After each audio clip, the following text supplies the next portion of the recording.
guys, we are just leaving Silverton, Colorado. Okay, we didn't just leave. We already made it over the scary bridge, right, babe? Yeah, we went up over Red Mountain Pass, and if anybody's never done that before, it's a pretty precarious road from Silverton over the mountain to Ouray, Colorado. It was nicknamed the $1 Million Highway years ago because I guess they made it in the 1900s. I don't know, mid 1900s or whatever. It cost $1 million to make, which was a lot of money back then. But anyway, it's a really skinny, steep, precarious, mountain pass. So when you're pulling close to 20,000 pounds on a fifth wheel trailer, it was a little scary getting over last week, just because it was so steep, and then coming back wasn't so bad. The backside coming up from Silverton's not so steep, but coming back down Ouray was really steep. But going downhill, we just left it in first gear and just coasted and put our hazards on and pulled over when we could to let people by and just took it easy. And so maybe an average of 15 miles per hour on the way down, but it's better than having your brakes go out when you're pulling that much weight. So. That's right. It was. I was grateful to be on the mountainside this time as well.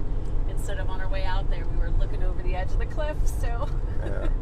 It was nice to be back. We had the best week off-roading in that Silverton area. I mean, how many miles do you think we rode in a week?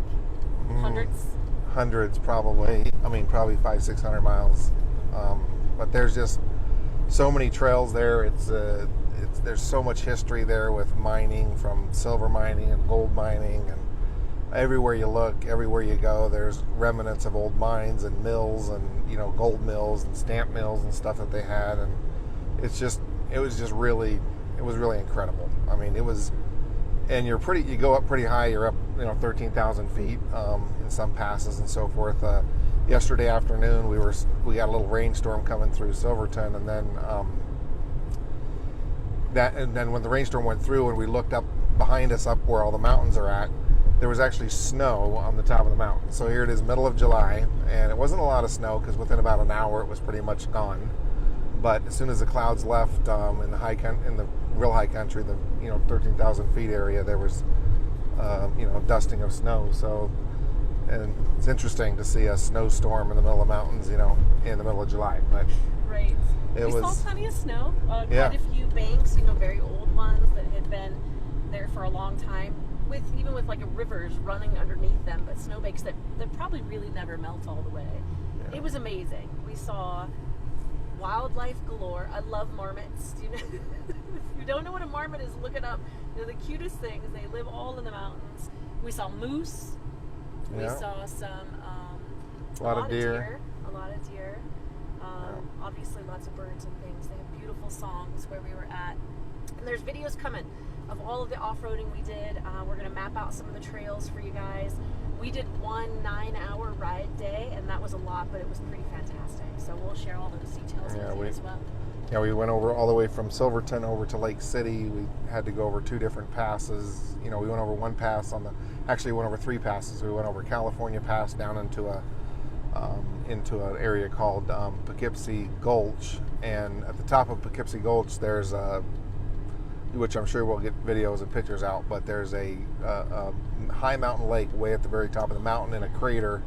It's called Lake Como, and it is the deepest turquoise blue. It's incredible. So, but we went over California Pass, then we went down Poughkeepsie Gulch, and then had to go up over a pass called Engineer Pass, and then went all the way down into Lake City, and then did a loop and come back over another pass called Cinnamon Pass, which is probably one of the oldest ones in that area, that was made a long time ago to connect Lake City to Silverton during the mining era and stuff. But it's so cool, and I'll be working on the videos, and when you watch them, think about like horse and carriage, because that's how they built all that shit there. That's how they got all that stuff there. Yeah, which is just unbelievable. When you look at the size of some of these stamp mills that they had built, even in their disarray now, and just the sheer massiveness of all the steel and the forged, cast iron that they used to make the stamps and everything and then you think about where you're at,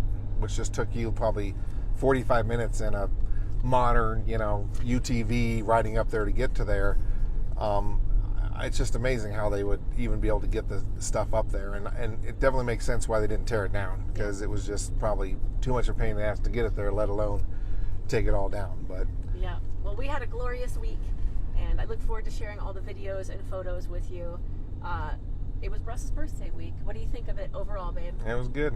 It was a good birthday week. So I wish we could have stayed in Silverton a little bit longer, but there wasn't really a lot. We got a big trailer, and there wasn't a whole lot of nice, boondocking, like, areas around it that still had good LTE service. So we ended up staying at the campground a little bit longer, but, it starts to get a little bit pricey staying at the campground. So we decided time to head back, go mood stalking for a little bit more at my brother's house, and then we'll head out from there to our next adventure. So that's right.